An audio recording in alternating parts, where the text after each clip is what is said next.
നമ്മൾ ശ്രീ എസ് മനോജുമായി സംസാരിക്കുമ്പോഴേ അദ്ദേഹത്തോട് ഓപ്പണിംഗ് സ്ലോട്ടിൽ വന്നിരിക്കുന്ന ഈ ഇളക്കത്തെക്കുറിച്ചാണ് നമ്മൾ സംസാരിച്ചുകൊണ്ടിരുന്നത്. ഒരു പക്ഷേ നമുക്ക് വലിയ എന്താ പറയുക ഞെട്ടലുണ്ടാക്കുന്ന ഒരു കാര്യം എന്നൊക്കെ പറയാവുന്നത് അഭിഷേക് ശർമ്മയുടെ ഫോമില്ലായ്മയാണ്.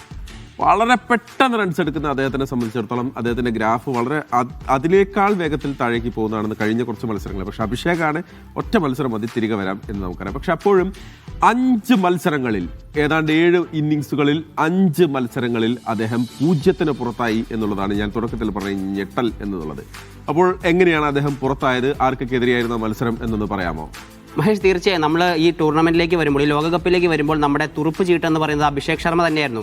തുടക്കത്തിൽ ഓപ്പണിംഗിൽ അദ്ദേഹം കൊടുക്കുന്ന ആ ഒരു തുടക്കം ഇന്ത്യക്ക് വലിയ മുൻതൂക്കമായിരുന്നു. അപ്പോൾ ആ ഒരു അഭിഷേക് കളിച്ചാൽ ഇന്ത്യ ജയിക്കും എന്നുള്ളൊരു സാഹചര്യത്തിലേക്ക് പോലും കളി മാറിയിരുന്നു. പക്ഷേ ഈ ഒരു കഴിഞ്ഞ 3 മത്സരങ്ങൾ നമ്മൾ കണ്ടു, വളരെ അനായാസം ബൗളർമാർ അഭിഷേകിനെ പുറത്താക്കുന്നതാണ് കണ്ടത്. പക്ഷേ എന്താണ് അദ്ദേഹത്തിന് സംഭവിച്ചത് നമുക്ക് കൃത്യമായി പറയാൻ പറ്റുന്നില്ല. ആദ്യ മത്സരത്തിൽ അദ്ദേഹം 0-ന് പുറത്തായെങ്കിലും നമ്മൾ പാകിസ്ഥാനെതിരായ മത്സരത്തിൽ വലിയൊരു തിരിച്ചുവരവ് പ്രതീക്ഷിച്ചു. അദ്ദേഹത്തിന്റെ ഒരു സ്റ്റാറ്റ്സ് അങ്ങനെയാണ്. ഒരു മത്സരം ഡക്കിൽ പോയി കഴിഞ്ഞാൽ അടുത്ത മത്സരത്തിൽ വലിയ സ്കോർ എടുക്കുന്നു, പിന്നീട് വീണ്ടും ഡക്കിൽ പോകുന്നു, പിന്നീട് വീണ്ടും വലിയ സ്കോർ എടുക്കുന്നു, അങ്ങനെയാണ്. പക്ഷേ ആദ്യ മത്സരത്തിൽ, ലോകകപ്പിലെ ആദ്യ മത്സരത്തിൽ അമേരിക്കയ്ക്കെതിരെ 0-ന് പുറത്തായി. അപ്പോൾ നമ്മൾ പാകിസ്ഥാനെതിരെ വലിയൊരു സ്കോർ പ്രതീക്ഷിച്ചു. പക്ഷേ വീണ്ടും അദ്ദേഹം 0-ന് പുറത്തായി. അവസാന മത്സരത്തിൽ വീണ്ടും നമ്മൾ തിരിച്ചുവരവ് പ്രതീക്ഷിച്ചു, വീണ്ടും 0-ന് പുറത്തായി. അപ്പോൾ അഭിഷേക് അന്ന് മടങ്ങിയ അഭിഷേക് ഇതുവരെ തിരിച്ചു വന്നിട്ടില്ല എന്നുള്ളതാണ്. ന്യൂസിലൻഡിനെതിരായ പരമ്പരയിൽ നമ്മൾ കണ്ടു, ആദ്യ മത്സരത്തിൽ 84 റൺസ് അദ്ദേഹം അടിച്ചു. 2-ാം മത്സരത്തിൽ അദ്ദേഹം 0-ന് പുറത്തായി. 3-ാം മത്സരത്തിൽ അദ്ദേഹം 68 റൺസ് അടിച്ചു. 4-ാം മത്സരത്തിൽ അദ്ദേഹം വീണ്ടും 0-ന് പുറത്തായി. തിരുവനന്തപുരത്ത് നടന്ന 5-ാം മത്സരത്തിൽ അദ്ദേഹം 30 റൺസ് അതിവേഗത്തിലെടുത്തു.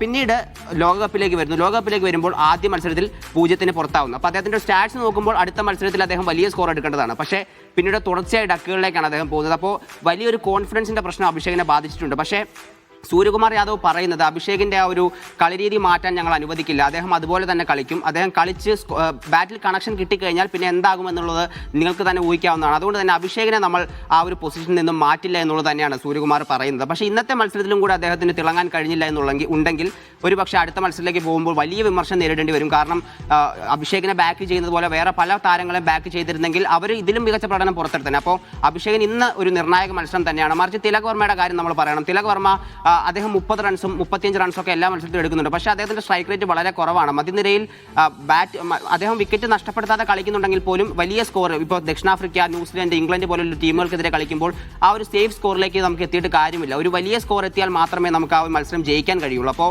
ഇന്നത്തെ മത്സരം അഭിഷേകിനെ സംബന്ധിച്ചോളം നിർണായകമാണ്. ഓപ്പണിംഗ് സ്ലോട്ടിൽ ഒരു പക്ഷേ ഇനിയും അദ്ദേഹത്തിന് അവസരം കൊടുത്തേക്കാം. പക്ഷേ ഈ മത്സരം കൂടി അദ്ദേഹത്തിന് തിളങ്ങാൻ കഴിഞ്ഞില്ല എന്നുണ്ടെങ്കിൽ അദ്ദേഹത്തിന്റെ കോൺഫിഡൻസിനെ അത് പൂർണ്ണമായും ബാധിക്കും, അത് ഇല്ലാതെയാകും. നമുക്കറിയാം എന്തായിരുന്നു അഭിഷേക് ശർമ്മ എന്നുള്ളത്. അത് നമുക്ക് കാണാതെ ആ ഒരു അഭിഷേക് ശർമ്മയുടെ ആ ഒരു രീതി പിന്നീട് കാണാൻ കഴിയില്ല എന്നുള്ളത് തന്നെയാണ്. അപ്പോൾ ഇന്ന് അദ്ദേഹം ഫോമിലേക്ക് എത്തേണ്ടതുണ്ട്. ഇന്ത്യൻ ടീമിന് അത് വലിയ മുതൽക്കൂട്ടാവും. അദ്ദേഹം ഫോമിലേക്ക് എത്തിക്കഴിഞ്ഞാൽ നമുക്ക് പ്രത്യേകിച്ച് പറയേണ്ടതില്ല. അദ്ദേഹത്തിന്റെ ബാറ്റിൽ കണക്ഷൻ കിട്ടിക്കഴിഞ്ഞാൽ വലിയ സ്കോറുകളിലേക്ക് പോകും, ഇന്ത്യക്ക് അനായാസം ജയിക്കാൻ കഴിയും. അപ്പം സൂര്യകുമാർ അദ്ദേഹത്തെ ബാക്ക് ചെയ്യുന്നുണ്ട്. അപ്പോൾ ഇന്നത്തെ മത്സരത്തിൽ അതൊരു മികച്ച പ്രകടനം പുറത്തെടുക്കുക എന്നുള്ളത് അദ്ദേഹത്തിന്റെ ഉത്തരവാദിത്തം തന്നെയാണ്. മഹേഷ്, ഓക്കെ.